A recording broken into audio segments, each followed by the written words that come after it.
সময়টা এত বেশি দুর্বলতার সময় ছিল, ইসলাম খুবই দুর্বলতম সময় মক্কার জীবন পার করছিলেন। রাসূলুল্লাহ সাল্লাল্লাহু আলাইহি ওয়াসাল্লামের সাহাবীদের উপর অকথ্য নির্যাতন হচ্ছিল, কিন্তু রাসূল মুখ খুলে কোনো কিছু বলবার মতো সাহস পাচ্ছিলেন না। এমনকি নিষ্ঠুর কাফেরদের হাতে হযরত সুমাইয়া রাদিয়াল্লাহু তাআলা আনহা, তার স্বামী ইয়াসির রাদিয়াল্লাহু তাআলা আনহু সহ নির্যাতনের শিকার হচ্ছেন। রাসূলুল্লাহ সাল্লাল্লাহু আলাইহি ওয়াসাল্লাম দয়ার নবী, তিনি বিপ্লবী নবী, তিনি যোদ্ধা নবী, তিনি রাস্তার পাশ দিয়ে তাদের পাশ দিয়ে হেঁটে হেঁটে যাচ্ছিলেন। কোনো প্রতিবাদ করার মতো তিনি সুযোগ পাচ্ছিলেন না। মন খুলে কথা বলবেন, তাদের সপক্ষে কথা বলবেন, ইসলামের দুর্বলতার কারণে তিনি কথা বলতে পারছিলেন না। কিন্তু তিনি মুখ দিয়ে যে কথাটা বলছিলেন, যেই চেতনার কথা তিনি সেই সময় বলছিলেন, তিনি বলেছিলেন, ইয়া আলু ইয়াসির ইসবির ইন্না মাউইদাকুমুল জান্নাহ। হে আলু ইয়াসির, হে ইয়াসিরের পরিবার, হে সুমাইয়া রাদিয়াল্লাহু তাআলা আনহা, আজকে নির্যাতনের শিকার হয়েছ, মনে রাখো আল্লাহ সুবহানাহু ওয়া তাআলা তোমাদের ঈমানের নূর দেখতেছেন, তোমার স্বামীর দুজি দেখতেছেন। হে সুমাইয়া, আল্লাহ সুবহানাহু ওয়া তাআলা তোমাকে লক্ষ্য করতেছেন। আল্লাহ সুবহানাহু ওয়া তাআলা আমাকে জানিয়ে দিচ্ছেন, এই সবরের কারণে, এই চেতনার কারণে, এই ধৈর্যের কারণে আল্লাহ সুবহানাহু ওয়া তাআলা তোমাদেরকে জান্নাতের ওয়াদা ঘোষণা করেছেন। সুতরাং সুমাইয়া চেতনার নাম হলো সবরের চেতনা, এই ধৈর্যের চেতনা। এই জন্য সম্মানিত হাজিরিন, আমাদের উস্তাদুল আসাতিজা শাইখুল হাদিস মাহফুজুল হক সাহেব দামাত বারাকাতুহুল আলিয়া, তিনি বুখারী শরীফের শেষ হাদিসের দর্শ শেষ করেছেন। আমরা একটু ধৈর্য সহকারে এই সুমাইয়া রাদিয়াল্লাহু তাআলা আনহা এই মাদ্রাসার মধ্যে আমরা এসেছি। এখানে শেষ হয় নাই, আখিরি মায়াত হবে, আর ওলামায়ে কেরাম আছেন, গুরুত্বপূর্ণ কথা বলবেন। আমরা যারা আছি একটু ধৈর্যের চেতনার সাথে তো বসবো, পারবো না ইনশাল্লাহ। এই জন্য বলছি, এই মাদ্রাসা প্রতিষ্ঠার একটা চেতনা আছে, সেই চেতনা হলো সুমাইয়া চেতনা। বলুন, সেই চেতনার নাম কি? সুমাইয়া চেতনা। এই জন্য যারা পিছনে আছেন সকল মুমিন ভাইদেরকে আহ্বান জানাবো, আল্লাহ সুবহানাহু ওয়া তাআলাকে খুশি করার জন্যে মাঝখানের ফাঁকা জায়গাগুলোকে বদ্ধ করে যেন শয়তান এখানে আশ্রয় নিতে পারে। সবাই একটু কষ্ট করে সামনে গোসল হয়ে যায়। জি মাশাআল্লাহ, আলহামদুলিল্লাহ। এত যুবক ভাইরা এখানে আছেন, আজকে যুবক ভাইদের জন্য আছে কথা বলবো। আসলে একটু কষ্ট করে আমরা সামনে গোসল হয়ে বসি, মাহফিলের সৌন্দর্যটা রক্ষা হলো, এবং পিছনে যারা আসতেছেন, অনেকে আসতেছেন, তারা যেন সুন্দর করে বসতে পারে। এই জন্য আমরা সকলেই সামনে এসে একটু, যেহেতু শীতকালীন সময়, একটু চাপে চাপে বসে যাই। সম্মানিত হাজিরিন, আপনাদেরকে একটা মেসেজ দেওয়ার জন্য একটি গুরুত্বপূর্ণ অতি সংক্ষিপ্ত সময় হলে আলোচনা করব। সেটা হচ্ছে, রাসূলুল্লাহ সাল্লাল্লাহু আলাইহি ওয়াসাল্লাম পৃথিবীতে কেন আগমন করেছিলেন? রাসূল পৃথিবীতে আগমনের একটা কারণ আছে, অনেকগুলো কারণ। রাসূল তিনি মুবাশশির, তিনি বাশীরা, তিনি সুসংবাদদাতা। কিসের সুসংবাদদাতা? তিনি জান্নাতের সুসংবাদদাতা। তিনি নাযীরা, তিনি পরকালের জাহান্নামের ভয়াবহ, জাহান্নামের তিনি সতর্কবাণী দেওয়ার জন্য তিনি এসেছিলেন। তিনি অনেকগুলো কারণে পৃথিবীতে এসেছিলেন। তন্মধ্যে একটা কারণ ছিল এটা, যেটা আল্লাহ সুবহানাহু ওয়া তাআলা কুরআনুল কারীমের 3টা সূরাতে কোট করে জানিয়েছেন কেন তিনি পৃথিবীতে এসেছিলেন।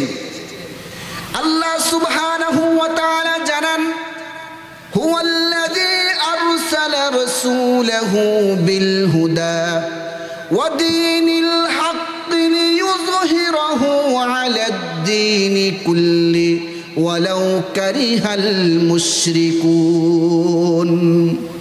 আল্লাহ সুবহানাহু ওয়া তাআলা কুরআনুল কারীমের 3টা সূরাতে, সূরাতুত তাওবার 33 নম্বর আয়াতে, সূরাতুল ফাতহের 28 নম্বর আয়াতে এবং সূরাতুস সফের 9 নম্বর আয়াতে একটু পরিবর্তন সহ তিনি জানান, তিনি হলেন আল্লাহ, যিনি রাসূলুল্লাহ সাল্লাল্লাহু আলাইহি ওয়াসাল্লামকে পৃথিবীতে প্রেরণ করেছিলেন। এই জন্য তিনি প্রেরণ করেছেন। হুয়াল্লাযী আরসালা রাসূলাহু বিল হুদা, তিনি হেদায়েত সহ, কুরআন সহ, ওয়া দীনিল হক, এবং সত্য জীবন ব্যবস্থা ইসলাম দিয়ে তিনি প্রেরণ করেছেন। 1 নম্বর হলো কুরআনুল কারীম দিয়ে প্রেরণ করেছেন। 2 নম্বর হলো সুসমন্বিত ইসলাম, চির সত্যবাণী ইসলাম দিয়ে তিনি প্রেরণ করেছেন। কেন প্রেরণ করেছেন, তার কারণটা কি, তিনি কারণটা উল্লেখ করেছেন, লিউযহিরাহু আলাদ-দীনি কুল্লি, যেন ইসলামকে সব ধরনের বাতিল মতবাদের উপর তিনি বিজয়ী করতে পারেন। আল্লাহ সুবহানাহু ওয়া তাআলা কুরআনুল কারীমের 3টি সূরাতে রাসূল প্রেরণের উদ্দেশ্য জানিয়েছেন। রাসূলকে প্রেরণের অনেকগুলো উদ্দেশ্য থাকতে পারে, তার মধ্যে স্পেশাল একটা উদ্দেশ্য হলো তিনি রাসূলকে প্রেরণ করেছেন ইসলামকে সব ধরনের ধর্ম এবং মতবাদের উপরে বিজয়ী করার জন্য। রাসূলুল্লাহ সাল্লাল্লাহু আলাইহি ওয়াসাল্লাম ইসলামকে তিনি বিজয় করে পৃথিবী থেকে বিদায় গ্রহণ করেছেন। রাসূলুল্লাহ সাল্লাল্লাহু আলাইহি ওয়াসাল্লাম তিনি 40 বছর বয়সে নবুয়ত প্রাপ্ত হয়েছেন। নবুয়ত প্রাপ্ত হওয়ার পর থেকে 63 বছর বয়স পর্যন্ত, নবুয়তি 23টি বছর পর্যন্ত তিনি ইসলামের দাওয়াত দিয়েছেন। সাহাবায়ে কেরামকে ইসলাম গ্রহণ করিয়েছেন। জাহেল মানুষগুলো, যে মানুষগুলো নিশ্চিত জাহান্নামের দিকে দাববান ছিল, এই মানুষগুলোকে তিনি সোনার মানুষ বানিয়েছেন। পৃথিবীতে এমন মানুষ তিনি তৈরি করেছেন যেই মানুষগুলোকে আল্লাহ সুবহানাহু ওয়া তাআলা আরশে আজিম থেকে সালাম জানিয়েছে, সালাম। আল্লাহ তাআলা জান্নাতের ওয়াদা করেছেন। রাসূলুল্লাহ সাল্লাল্লাহু আলাইহি ওয়াসাল্লাম বলছেন, আবু বকর হুয়া ফিল জান্নাহ, ওমর ইবনুল খাত্তাব হুয়া ফিল জান্নাহ, উসমান ইবনে আফফান হুয়া ফিল জান্নাহ। এইভাবে তিনি জান্নাতে এসে সংবাদ দিয়েছেন, জান্নাতি মানুষ বানিয়েছেন। এইভাবে ইসলামকে তিনি পৃথিবীতে বিজয়ী করেছেন। সোয়া লক্ষ সাহাবায়ে কেরাম তৈরি হয়েছে, ইসলামের বিপ্লব তিনি তৈরি করেছেন। কোরআনের মাধ্যমে সেই বিপ্লব সংগঠিত হয়েছে।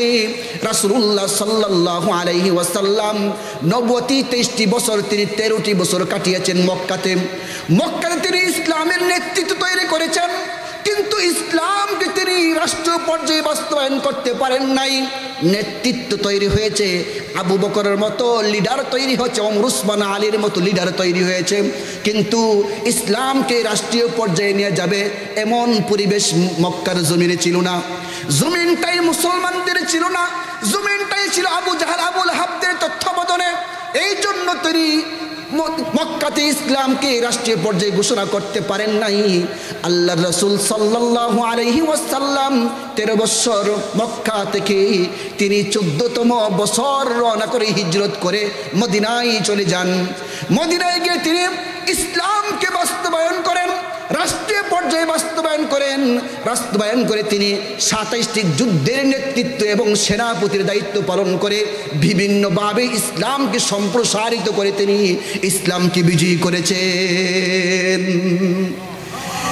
রাসূলুল্লাহ সাল্লাল্লাহু আলাইহি ওয়াসাল্লাম ইসলাম বিজয়ী করার জন্য সমস্ত ধর্মকর্ম, সমস্ত মতবাদের উপর ইসলামকে বিজয়ী করার জন্য আল্লাহ তাআলা প্রেরণ করেছিলেন। আর সেই বিষয়টা তিনি পৃথিবীতে থাকা অবস্থায় বাস্তবায়ন করে সাহাবায়ে কেরামের হাতে তুলে দিয়েছেন। এই ফসল সাহাবায়ে কেরাম বিজয়ের ফসল তিনি গড়ে তুলেছেন। আর রাসূলুল্লাহ সাল্লাল্লাহু আলাইহি ওয়াসাল্লাম তিনি ইসলামকে চূড়ান্ত বিজয়ের শেষ পর্যন্ত ইসলাম বিজয়ী থাকবে এবং জীবনের শেষ পর্যন্ত, দুনিয়ার শেষ পর্যায়ে আখিরুজ্জামানে কিয়ামতের আগে ইসলাম বিশ্বময়, ইসলাম বিজয়ী হবে, ইসলাম শাসন করবে, ইসলাম বিজয়ী থাকবে, এর ভবিষ্যৎবাণী তিনি করেছেন। রাসূলুল্লাহ সাল্লাল্লাহু আলাইহি ওয়াসাল্লাম ভবিষ্যৎবাণী করেছেন। বুখারী মুসলিম শরীফের হাদিস, মিকদাদ ইবনুল আসওয়াদ রাদিয়াল্লাহু তাআলা আনহু থেকে বর্ণিত, তিনি বলেন, সামিআতু রাসূলুল্লাহি সাল্লাল্লাহু আলাইহি ওয়াসাল্লাম, রাসূলুল্লাহ সাল্লাল্লাহু আলাইহি ওয়াসাল্লামের কাছ থেকে আমি নিজে শুনেছি, তিনি বলেছেন, লা ইয়াবকা আলা যহরিল আরদি বাইতু মাদারিন ওয়ালা ওয়াবারিন ইল্লা আদখালাহুল্লাহু কালিমাতাল ইসলাম। পৃথিবীতে এমন কোন ঘর বাকি থাকবে না, এমন কোন কাঁচা পাকা ঘর বাকি থাকবে না যেই ঘরে আল্লাহ তাআলা ইসলামকে তিনি পৌঁছাবেন না। আর জুড়ে বলেন না সুবহানাল্লাহ। রাসূলুল্লাহ সাল্লাল্লাহু আলাইহি ওয়াসাল্লাম বলেন, পৃথিবীর প্রতিটা ঘরে ঘরে ইসলাম প্রবেশ করবে, এমন কোনো কাঁচা পাকা ঘর থাকবে না। যেমন ভাবে শহরের বিশাল অট্টালিকার ভিতরে প্রতিটা ঘরে ঘরে প্রতিটা রুমে রুমে কামরায় কামরায় ইসলামের আলো জ্বলবে, অনুরূপভাবে যদি চর অঞ্চলে কোনো বেদুইনের তাঁবুর ঘর থাকে, সেই তাঁবুর ঘরের ভিতরে আল্লাহ তাআলা ইসলামকে পৌঁছায়, ইসলামকে তিনি বিজয়ী করবেন। শুধু তাই নয়, রাসূল তারপরের অংশে বলেন, ইম্মা বিইজ্জি আজিজিন আও বিযুল্লি যালিল। যারা ইসলামকে মানবে, ইসলামকে জানবে, ইসলামকে প্র্যাকটিস করবে, ইসলাম বিজয়ী হবে। আর ইসলাম মান্যওয়ালাদের সম্মান এবং মর্যাদা বুলন্দ হবে, আর ইসলাম বিজয়ী হবে। আর যারা ইসলামকে মানবে না, ইসলামের বিরুদ্ধাচরণ করবে, রাসূল বলেছেন আও বিযুল্লি জালিল, ইসলাম বিজয়ী হবে। ইসলামের বিজয়ের পথে তারা যত রকমের বাধা হয়ে দাঁড়াক না কেন, তারা লাঞ্ছিত হবে, অপদস্থ হবে, অপমানিত হবে, কিন্তু ইসলাম তার স্ব উপায়ে স্ব অবস্থানে বিজয়ী লাভ করবে। ইসলাম বিজয়ী লাভ করবে। এমন কোন ঘর থাকবে না যে ঘরে ইসলাম প্রবেশ করবে না। প্রত্যেকটা কাঁচা পাকা ঘরে, চাই সেটা কোনো শহরের অট্টালিকা হোক কিংবা সেটা কোনো চর অঞ্চলের কোনো বেদুইনদের তাঁবুর ঘর হোক, আল্লাহ সুবহানাহু ওয়া তাআলা শহরের ঘরে যেমনভাবে ইসলামকে পৌঁছাবেন, অনুরূপভাবে তিনি চরের অঞ্চলের তাঁবুর ঘরের ভিতরে তিনি ইসলামকে বিজয়ী করে সারা দুনিয়াময় ইসলাম তিনি করে দিবেন। আল্লাহ সুবহানাহু ওয়া তাআলা এই কাজ তিনি আগেও করেছেন, এখন তিনি করতে সক্ষম। এই জন্য আমাদের হীনবল হওয়ার কোনো সুযোগ নাই। রাসূলুল্লাহ সাল্লাল্লাহু আলাইহি ওয়াসাল্লামের আরেকটা হাদিস শুনে আপনাদেরকে। রাসূলুল্লাহ সাল্লাল্লাহু আলাইহি ওয়াসাল্লামের সাহাবী وعن ثوبان رضي الله تعالى عنه قال, সাওবান রাদিয়াল্লাহু তাআলা আনহু থেকে বর্ণিত হাদিস, তিনি বলেন, সামিআতু রাসূলুল্লাহি সাল্লাল্লাহু আলাইহি ওয়াসাল্লাম, আমি রাসূলুল্লাহ সাল্লাল্লাহু আলাইহি ওয়াসাল্লামের কাছ থেকে শুনেছি, তিনি বলেন, ইন্নাল্লাহা যাওয়ালিয়াল আরদ ফারাআইতু মাশারিকাহা ওয়া মাগারিবাহা ওয়া ইন্না উম্মতি সায়াবলুগু মুলকুহা মা যুগিয়ালি মিনহা।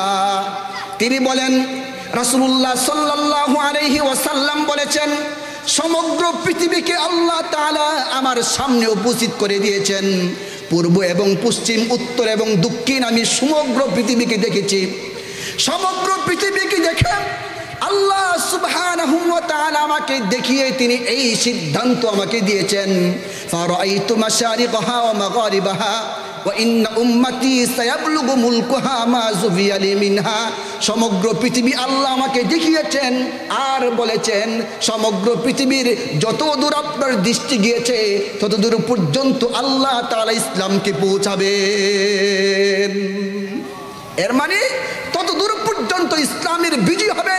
এর মানে হলো পৃথিবীর উত্তর থেকে দক্ষিণ মেরু পুরো পৃথিবীকে তিনি দেখিয়েছেন, আর সারা পৃথিবীতে তিনি ইসলামের বিজয়ের আভাস উম্মাহকে তিনি দিয়ে গেছেন। সুতরাং দুটি হাদিস থেকে আমরা, রাসূলের ভবিষ্যৎবাণীর এই দুই হাদিস থেকে আমরা এই সিদ্ধান্ত বলতে পারি, এমন কোনো দেশ থাকবে না যেই দেশে ইসলাম পৌঁছবে না, এমন কোনো ঘর বাকি থাকবে না যেই ঘরে ইসলাম পৌঁছবে না। চাই সেটা কোনো দেওয়ালিকা হোক, কোনো বিল্ডিং হোক, কিংবা সেটা তাঁবুর ঘর হোক, প্রত্যেক জায়গায় জায়গায় ইসলাম পৌঁছবে। এই কথা আমরা দায়িত্বহীন ভাষায় বলতে পারি। আমেরিকার হোয়াইট হাউসের উপর ইসলামের পতাকা উঠবে, রাশিয়ার মস্কোর রাজপথে ইসলামের পতাকা উঠবে, চাইনার বেজিং এর রাজপথে আল্লাহু আকবারের ধ্বনি চলবে। এই দিল্লির লাল কেল্লা মুসলমানরা আবার শাসন করবে, মুসলমানরা আবার শাসন করবে। রুখে দেওয়ার শক্তি এবং সাধ্য কারো হবে না। জুড়ে বলেন ঠিক কিনা? ইসলামের বিজয় অত্যাসন্ন। অনেকেই বলতে পারে সারা দুনিয়া জুড়া ইসলাম বিজয়ী হবে, এই আভাস আপনি দিচ্ছেন, অথচ আমরা দেখতে পাই বিভিন্ন দেশে মুসলমানরা বিভিন্ন নির্যাতনের মুখোমুখি হয়ে আছে, নির্যাতনের কারণ হয়ে আছে। দেখা যায় ফিলিস্তিনে মুসলমান নির্যাতনের শিকার হচ্ছে। দেখা যায় এই আমাদের পার্শ্ববর্তী দেশ এই যে ইন্ডিয়া, গুজরাটে মুসলমানরা নির্যাতনের শিকার হয়, আর আপনি এখানে বসে বসে ইসলামের বিশ্ববিজয়ের স্বপ্ন দেখতেছেন। এই কথা কেউ কেউ বলতে পারে, এই কথা তারাই বলতে পারে যারা ইসলাম নিয়ে যাদের চুলকানি আছে। নাস্তিক মুরতাদ ছাড়া এই জাতের কথা আর কেউ বলবে না। কারণ আমাদের নবীর বাণী সম্পর্কে আমাদের 100% বিশ্বাস আছে, যদি বলেন ঠিক কিনা। রাসূলের মুখ নিঃসৃত কোনো কথা এই পর্যন্ত অসত্য হয়েছে, বাস্তবায়ন হয় নাই, ইতিহাসে সেই রকমের কোনো সাক্ষী নাই। আমরা কথা বিশ্বাস করি রাসূল মুখ দিয়ে যা বলেছেন, ইশারা দিয়ে যা বলেছেন, যা করেছেন সবগুলো বাস্তবায়িত হয়েছে, আজও বাস্তবায়ন হওয়া সম্ভব, যদি বলেন ঠিক কিনা। আসুন, শুধুমাত্র এগুলো আমাদের দাবির কথা না, কয়েকটা উদাহরণ দিয়ে আমরা বুঝি রাসূলুল্লাহ সাল্লাল্লাহু আলাইহি ওয়াসাল্লামের ভবিষ্যৎবাণী এটা যে বাস্তবায়ন হবে তা আমরা উদাহরণের মাধ্যমে বুঝবার চেষ্টা করি। রাসূলুল্লাহ সাল্লাল্লাহু আলাইহি ওয়াসাল্লাম মক্কাতে 13 বছর ছিলেন, নির্যাতনের শিকার হয়েছেন, সাহাবা একরাম নির্যাতনের শিকার হয়েছেন। সুমাইয়া রাদিয়াল্লাহু তাআলা আনহা নির্যাতনের মুখোমুখি হয়েছেন। খাব্বাব, হুবাইব, জাবির, জুবাইর, আম্মার, ইয়াসির সহ অসংখ্য সাহাবা একরাম, বেলাল রাদিয়াল্লাহু তাআলা আনহু সহ এই নির্যাতনের মুখোমুখি হয়েছেন। সাহাবা একরাম আসতেন, এসে বলতেন, ইয়া রাসূলুল্লাহ আলা তাস্তানসিরুনা আলা তাদউলানা, হে আল্লাহর রাসূল আমাদের জন্য আল্লাহর কাছে সাহায্য কামনা করুন, আল্লাহর কাছে আমাদের জন্য একটু দোয়া করুন, আল্লাহ যেন আমাদেরকে নুসরত দান করে। সাহাবা একরাম এই বিভিন্ন রকমের দোয়া এবং প্রার্থনা তারা রাসূলের কাছে চাইতেন। রাসূলুল্লাহ সাল্লাল্লাহু আলাইহি ওয়াসাল্লাম সান্ত্বনা দিয়ে দিয়ে সাহাবা একরামকে বলতেন। এক পর্যায়ে যখন সাহাবা একরাম সহ এমনকি রাসূল নিজেও নির্যাতনের শিকার হয়েছেন, রাসূলুল্লাহ সাল্লাল্লাহু আলাইহি ওয়াসাল্লাম কাবার চত্বরে নামাজ পড়তেছেন, তখনকার সময়ের বিশ্ব সন্ত্রাস আবু জাহাল রাসূলুল্লাহ সাল্লাল্লাহু আলাইহি ওয়াসাল্লামের এই গলার মধ্যে গামছা পেঁচিয়ে রাসূলকে শ্বাসরুদ্ধ করে মারবার পায়তারা করছিল। রাসূলুল্লাহ সাল্লাল্লাহু আলাইহি ওয়াসাল্লাম যখন এই অবস্থায় ছিলেন, এমনকি তিনি সেজদায় যখন গেছেন, তখনকার সময়ের পাষণ্ড এই কাফির মুশরিকরা উটের বিশাল বড় নারী বুড়ি রাসূলের উপর এসে ফেলে দিয়েছে। রাসূল সাল্লাল্লাহু আলাইহি ওয়াসাল্লাম ভারের কারণে তিনি সেজদা থেকে উঠতে পারছিলেন না। আবু বকর রাদিয়াল্লাহু আনহু কোনো কথা বলবেন সাহস করতে পারছেন না। দৌড়ে গিয়ে ফাতেমা রাদিয়াল্লাহু তাআলা আনহাকে খবর দিলে ফাতেমা রাদিয়াল্লাহু তাআলা আনহা এসে রাসূলের উপর থেকে নারী বুড়িগুলো সরিয়ে দেন। রাসূলুল্লাহ সাল্লাল্লাহু আলাইহি ওয়াসাল্লাম সেদিন বলেছিলেন, এমন একদিন আসবে যেদিন এই সমস্ত কাফের মুশরিকরা পলানোর পথ পাবে না, ইসলাম বিজয়ী হবে। আল্লাহ সুবহানাহু ওয়া তাআলা সূরাতুল কমর আয়াত নাযিল করেছেন, সাইফুজামুল জামউ ওয়া ইউওয়াল্লুনা দুবুর, হে রাসূল অত্যসন্ন সেই বিজয় আপনার কাছে চলে আসবে যেদিন ইসলাম বিজয়ী হবে আর এই সমস্ত কাফের মুশরিকরা পরাজয় বরণ করবে। সেদিন খুব বেশি দূরে নয়। সেই পরাজয়, সেই রাসূল সাল্লাল্লাহু আলাইহি ওয়াসাল্লামের এই ভবিষ্যৎবাণী এটা বাস্তবায়ন হতে খুব একটা বেশি দিন লাগে নাই, মাত্র ওয়েটিং 5 ইয়ার্স। 5 বছরের মাথায় ঐতিহাসিক দ্বিতীয় হিজরিতে 17 রমজান যখন বদর দিবস সংগঠিত হয়, বদর দিবসে রাসূলুল্লাহ সাল্লাল্লাহু আলাইহি ওয়াসাল্লামের এই ভবিষ্যৎবাণী বাস্তবায়িত হয়ে যায়। রাসূলুল্লাহ সাল্লাল্লাহু আলাইহি ওয়াসাল্লাম তিনি দেখতে পান বদর দিবসে যুদ্ধ শেষে যে সমস্ত লোকজন রাসূলকে নির্যাতন করেছিল, সাহাবা একরামকে নির্যাতন করেছিল, এই সুমাইয়া রাদিয়াল্লাহু তাআলা আনহাকে নির্যাতনের কঠোর স্টিমুলাস চালিয়েছিল, ঠিক সেই সময় আল্লাহ সুবহানাহু ওয়া তাআলা ঐতিহাসিক বদর যুদ্ধে মুসলমানরা বিজয়ী হয়েছে আর এই সমস্ত আবু জাহাল মার্কা যে সমস্ত কাফির মুশরিক ছিল তারা পরাজিত হয়েছে। জরমের মতো আল্লাহ সুবহানাহু ওয়া তাআলা রাসূলের সেই মক্কার ভবিষ্যৎবাণী 5 বছরের মাথায় বদরের প্রান্তরে আল্লাহ তাআলা বিজয় করে দেখিয়েছেন। রাসূলুল্লাহ সাল্লাল্লাহু আলাইহি ওয়াসাল্লাম দেখতে পেলেন বদরের মাঠে যে সমস্ত কাফির মুশরিকটা ছিল, এই সমস্ত কাফির মুশরিকরা মারা পড়েছে, ধরাশায়ী হয়েছে। সাহাবা একরাম 3 দিন সেই মাঠে অবস্থান করেছেন। অবস্থান করাকালীন সময়ে সাহাবা একরাম যখন তাদেরকে ধরে ধরে নিয়ে বদরের মাঠে একটা পরিত্যক্ত কূপ ছিল, এই কূপের মধ্যে নিক্ষেপ করছেন, রাসূলুল্লাহ সাল্লাল্লাহু আলাইহি ওয়াসাল্লাম সেখানে গেলেন, গিয়ে কথা বললেন। রাসূলুল্লাহ সাল্লাল্লাহু আলাইহি ওয়াসাল্লাম গেলেন, কি জিজ্ঞেস করলেন, ইন্না কদ ওয়াজাদনা মা ওয়াদানা রাব্বুনা হাক্কা ফাহাল ওয়াজাদতুম মা ওয়াদা রাব্বুকুম হাক্কা। হে মক্কার কাফের মুশরিকরা, দুর্দর্শ সেই সন্ত্রাসীরা, আল্লাহ তাআলা আমাদের সাথে ওয়াদা করেছিলেন ইসলামের বিজয় হবে। আজকে আমরা আল্লাহর ওয়াদা সত্য এবং বাস্তবে পেয়েছি।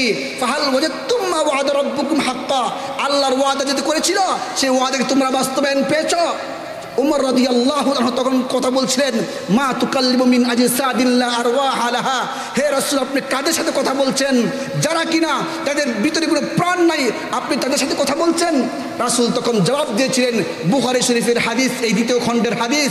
রাসূল তখন বলেছিলেন, হে উমর, আজকে তোমরা আমার কথা যতটা না ভালো করে শুনতেছো, তার চেয়ে আরো ভালো করে পরিত্যক্ত কূপের মধ্যে আবু জাহাল মার্কা সন্ত্রাসীরা শুনতেছে। দুই বলেন ঠিক কিনা?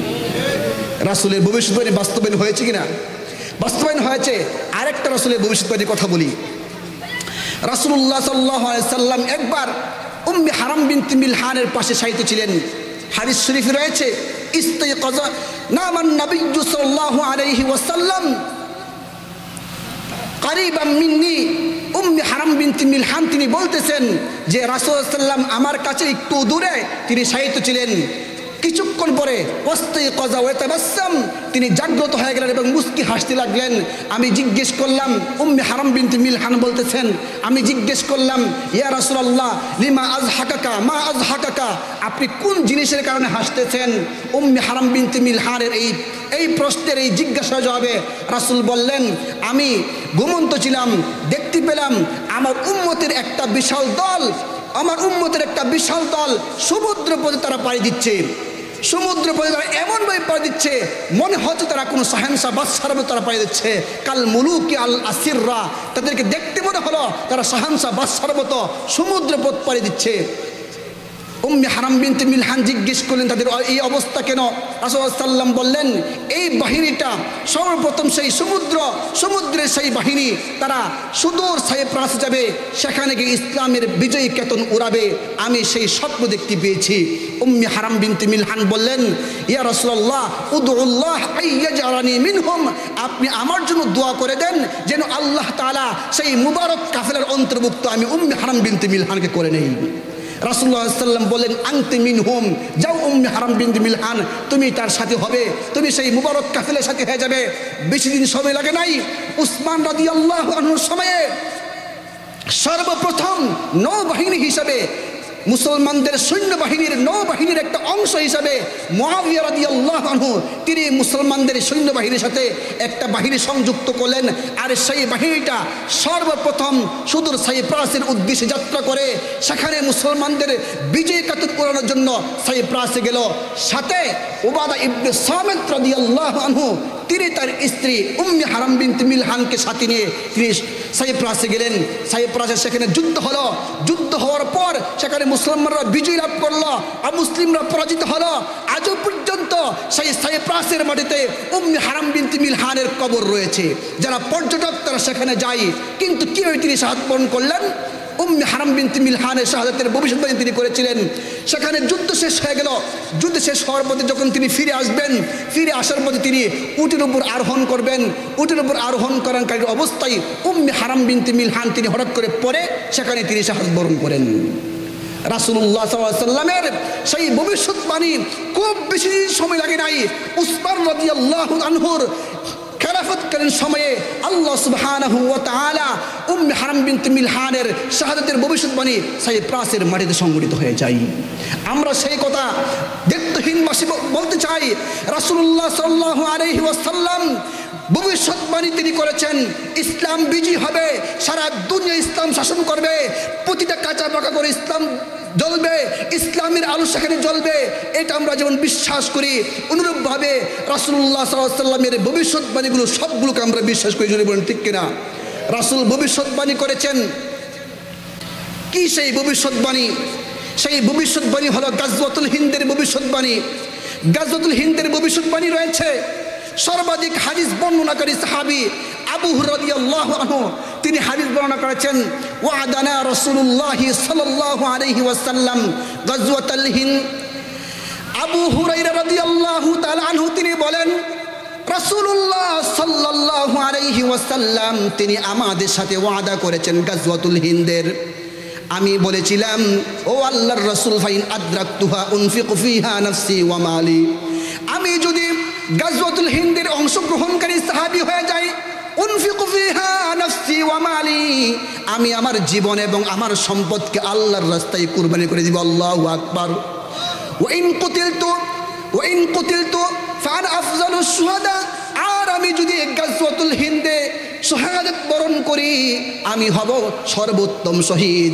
ওয়া ইন রাজাতু ফাআনা আবু হুরায়রা আল মুহাররার, আর আমি যদি গাজওয়াতুল হিন্দ থেকে গাজী হয়ে বাড়িতে ফিরি তাহলে আমি হয়ে যাব জাহান্নাম থেকে মুক্ত একজন আবু হুরায়রা। রাসূলুল্লাহ সাল্লাল্লাহু আলাইহি ওয়াসাল্লামের শুধু এই বাণী শেষ নয়, রাসূলুল্লাহ সাল্লাল্লাহু আলাইহি ওয়াসাল্লামের আযাদকৃত গোলাম ছিল সাওবান রাদিয়াল্লাহু তাআলা আনহু থেকে বর্ণিত হাদিস মুসলিম শরীফে রয়েছে, বাইহাকিতে রয়েছে, মুসান্নাফ আব্দুর রাজ্জাকে রয়েছে। তিনি বলেন ওয়ান সাওবান রাদিয়াল্লাহু তাআলা আনহু মাওলা রাসূলিল্লাহি সাল্লাল্লাহু আলাইহি ওয়াসাল্লাম, সাওবান রাদিয়াল্লাহু তাআলা আনহু তিনি বলেন ইসাবাতানি মিন উম্মতি আহরাজাহুমুল্লাহু মিনান নার, শেষ জামানায় দুটি দল হবে, দুটি দল, যেই দুটি দলকে আল্লাহ সুবহানাহু ওয়া তাআলা জাহান্নামের আগুন থেকে মুক্ত করবেন। আল্লাহ তাআলা জাহান্নামের আগুন থেকে মুক্ত করার সার্টিফিকেট দিয়েছেন। একটি দল হলো ইসাবাতুন তাগজুল হিন্দা, একটা দল হবে সেই দল যেই দল কিনা গাজওয়াতুল হিন্দের যুদ্ধে অংশগ্রহণ করবে, এই দলটা জাহান্নাম থেকে মুক্ত হবে। আরেকটি দল কোনটা? সেই দলটি হলো ইসাবাতুন তাকুনু ঈসা ইবনে মারইয়াম, যারা গাজওয়াতুল হিন্দে অংশগ্রহণ করবে, যারা গাজী হয়ে যাবে, এই দলটাই আবার ঈসা আলাইহিস সালাতু ওয়াস সালামের সাথে মিলিত হয়ে যুদ্ধ অংশগ্রহণ করে কানা দাজ্জালকে হত্যা করবে। কয়টি দল হলো? দুটি দল। রাসূল বলেছেন দুটি দল হবে। এই দুই দলের বৈশিষ্ট্য কি? এই দুই দলের বৈশিষ্ট্য হলো, একটি দল খলিফাতুল্লাহ আল মাহদির নেতৃত্বে গাজওয়াতুল হিন্দ অংশগ্রহণ করবে, তারা জাহান্নাম থেকে মুক্ত। আরেকটি দল, যেই দলটা ঈসা আলাইহিস সালামের সাথে অংশগ্রহণ করে দাজ্জালের বিরুদ্ধে যুদ্ধে অংশগ্রহণ করবে, তারাও জাহান্নাম থেকে মুক্ত। প্রিয় ভাইয়েরা আমার, সেই গাজওয়াতুল হিন্দের প্রেক্ষাপট রইতে হচ্ছে। গাজওয়াতুল হিন্দ হলো দুটি দল যুদ্ধ হবে, একটি দল হবে তাওহীদের পক্ষে, আরেকটি দল হবে শিরকের পক্ষে। এক দল হবে তারা যেই তারা কিনা গরুর গোশত খায়, আরেক দল হলো তারা যারা গরুর মুত খায়। এই দুই দল হবে। এই ভারত উপমহাদেশে ভারত, বাংলাদেশ, পাকিস্তান, নেপাল, ভুটান, শ্রীলঙ্কা সহ একটা মহাযুদ্ধ হবে, মালহামাতুল উজমা হবে। সেই যুদ্ধটার নামই হলো হাদিসের ভাষায় গাজওয়াতুল হিন্দ। সেই যুদ্ধে অংশগ্রহণ যারা করবে তারা জাহান্নাম থেকে মুক্ত হবে। রাসূল বলেছেন এই যুদ্ধে অংশগ্রহণ করার পর যারা বেঁচে থাকবে তারাও জাহান্নাম থেকে মুক্ত, যারা শাহাদাত বরণ করবে তারাও সোজা আল্লাহর তৈরি জান্নাতে প্রবেশ করবে। প্রিয় ভাইয়ের আমার, সেই যুদ্ধ খুব নিকটে, সেই যুদ্ধ খুব সন্নিকটে। যুদ্ধের প্রেক্ষাপট রচিত হচ্ছে, সারা দুনিয়ায় মুসলমানরা মার খাচ্ছে, মুসলমানদের রক্ত ঝরছে, মুসলমানদের বোনেরা রক্ত ঝরাচ্ছে। ডক্টর আফিয়া সিদ্দিকার মতো একজন নওজোয়ান যুবতী নারী রক্ত ঝরাচ্ছে, হাফিজ কোরআন নারী রক্ত ঝরাচ্ছে, ফিলিস্তিনি মুসলমানদের রক্ত ঝরছে। সেই দিন বেশি দূর নয় যেই দিন কিনা ইসলামের বিজয় হবে, আর গাজওয়াতুল হিন্দের অংশগ্রহণ করার মাধ্যমে খলিফাতুল্লাহ আল মাহদী আসবে, তার নেতৃত্বে মহাযুদ্ধ হবে। সেই মহাযুদ্ধে আল্লাহ তাআলা মুসলমানদেরকে বিজয় দান করবেন, হিন্দু আর যারা মুশরিক তাদেরকে তিনি পরাজিত করবেন। সেই যুদ্ধ বেশি দূরে নয়। আপনাদের সন্দেহ লাগতে পারে, তাহলে আমি শেষ পর্যায়ে আরেকটা হাদিস বলছি। ইসলামের যে বিশ্ববিজয় হবে তার শেষ পর্যায়ে শেষ হাদিসটা বলে শেষ করছি। রাসূলুল্লাহ সাল্লাল্লাহু আলাইহি ওয়াসাল্লামের আরেকটি হাদিস রয়েছে।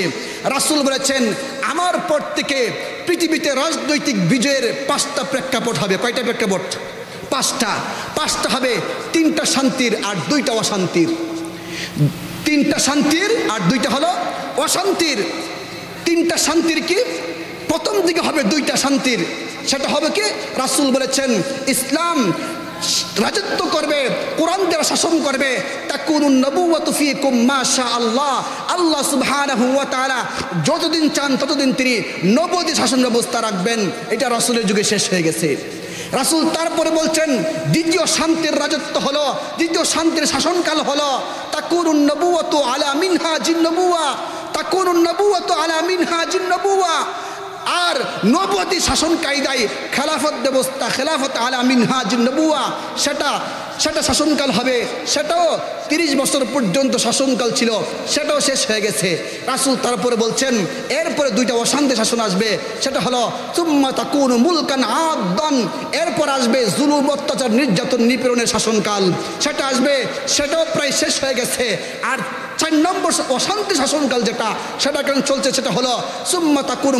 দেখেন না এখন আর কারো রাজত্ব করার জন্যে কোনো বুড়াবুড়ি লাগে না।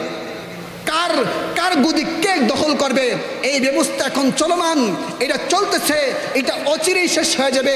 রাসূলুল্লাহ সাল্লাল্লাহু আলাইহি ওয়াসাল্লাম তারপর তিনি শান্তির 5ম শাসন ব্যবস্থা তিনি বলছেন, সেটা হলো সুম্মা তাকুনু আলা মিনহাজিন নবুওয়া আখিরান, এরপরে সর্বশেষ আবার নবুয়তি কায়দায়, নবুয়তি শাসন ব্যবস্থায়, খেলাফতে শাসন ব্যবস্থায় আবার ইসলামকে বিজয়ী হবে।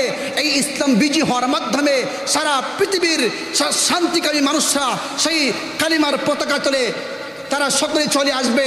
এখান থেকে যে শাসন ব্যবস্থা চলবে, এই শাসন ব্যবস্থার মাধ্যমে সারা দুনিয়াতে আবার শান্তির নীড় গঠিত হয়ে যাবে। সুম্মা সাকাতা, এরপর সাল্লাম এই কথাটা বলে তিনি চুপ হয়ে গেছেন। এর দ্বারা কি বোঝা যায়? সেই দিন বেশি দূরে নয়, সেদিন বেশি দূরে নয় যেদিন কিনা ইসলামের শাসন ব্যবস্থা কায়েম হবে, সেদিন বেশি দূরে নয় গাজওয়াতুল হিন্দের মাধ্যমে আল্লাহ সুবহানাহু ওয়া তাআলা মুসলমানদের সেই ভবিষ্যৎবাণী সারা দুনিয়াতে ইসলামের বিজয় দান করবেন। সেই বিজয়ের জন্য আগে যে কাজটা করতে হবে সেটা হলো যুবকদেরকে আগে ফিরে আসতে হবে, ইসলামের প্রতি ফিরে আসতে হবে, যুবকদেরকে ইসলাম প্র্যাকটিস করতে হবে। যারা যুবকদের বাবার আছেন তারা সেই যুবক যুবতীদেরকে, তরুণ আর তরুণীদেরকে এই পথে ফিরে আনতে হবে, ইসলামকে জানতে হবে, ইসলামকে মানতে হবে, ইসলামের মার্কাজগুলোকে সতেজ রাখতে হবে। এই যে মাদ্রাসা আছে, মাদ্রাসা, মসজিদ, খানকাগুলোকে আবার সেই আগের মতোই সাজাতে হবে, সতেজ রাখতে হবে, ইমানে বুলিয়ান হতে হবে। মনে রাখবেন সেদিন বেশি দূরে নয় এই উম্মার সৈনিকেরা রেডি হচ্ছে, এই উম্মার সৈনিকেরা বাংলাদেশ, ভুটান, পাকিস্তান, নেপাল সহ প্রায় 80 লক্ষ মুসলিম উম্মার যুবকেরা, সেই কালো পতাকাবাহী লোকেরা তৈরি হচ্ছে, এই যুদ্ধে অংশগ্রহণ করবে। যারা অংশগ্রহণ করতে পারে তাদের কপাল খুলে যাবে, তারা জান্নাতি হয়ে যাবে। যারা অংশগ্রহণ করতে পারবে না সেই গাজওয়াতুল হিন্দে, তারা জাহান্নামী হয়ে যাবে। প্রিয় ভাইয়েরা, সবাইকে আহ্বান জানাই ইসলামকে প্র্যাকটিস করার, সবাইকে আহ্বান জানাই নিজেদের সন্তানদেরকে ইসলাম পালন করার, সবাইকে আহ্বান জানাই আমরা চাই একটা ফজরি জামাত। যারা ফজর নামাজ পড়বে তারাই সেই কাফেলার অধিক সম্ভব তারা সৈনিক হবে। যারা এই প্রবাদ কাফেলার অংশগ্রহণকারী হবে তারাই কেবল এই প্রকৃত ইমানদার হবে, আর তারাই সেখানে অংশগ্রহণকারীর মতো সবচেয়ে বেশি উপযোগী সৈনিক এবং চেতনাবাহী হবে।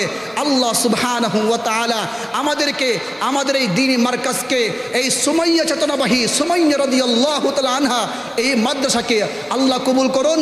এই যে স্বপ্নের বাস্তবায়ন হয়েছে, আল্লাহ সুবহানাহু ওয়া তাআলা এই জায়গাতে, মানুষ বলে গোবরে পদ্মা ফুল, আসলে এমন একটা নির্জন জায়গাতে যেখানে চুরি ডাকাতি রাহাজানি আর ডাকাতেরা সেখানে তাদের ডাকাত করা এই সম্পদগুলো তারা বন্টন করতো, এই জায়গাতে আল্লাহ সুবহানাহু ওয়া তাআলা ক্বাল আল্লাহ আর ক্বাল রাসূলের আওয়াজ উঠাই দিয়েছেন। আল্লাহ কি না করতে পারেন। সম্মানিত হাজিরিন, যারা আমার এই কথাগুলো শুনতেছেন সবাইকে আহ্বান জানাবো, ইসলামকে জানুন, ইসলামকে মানুন, ইসলামকে বুঝে শুনে পড়ুন, কোরআনকে বুঝবার চেষ্টা করুন। নিজের সন্তানকে এই মাদ্রাসায় দিয়ে, এই মাদ্রাসার ছেলেদের শাখায় দিয়ে ইসলামকে জানানোর জন্য, বোঝানোর জন্য আপনার সহযোগিতা করুন। আল্লাহ সুবহানাহু ওয়া তাআলা আমাদেরকে, আমাদের এই দ্বীনি মার্কাজকে কবুল করুন। ওয়া আখিরু দাওয়ানা আলহামদুলিল্লাহি রাব্বিল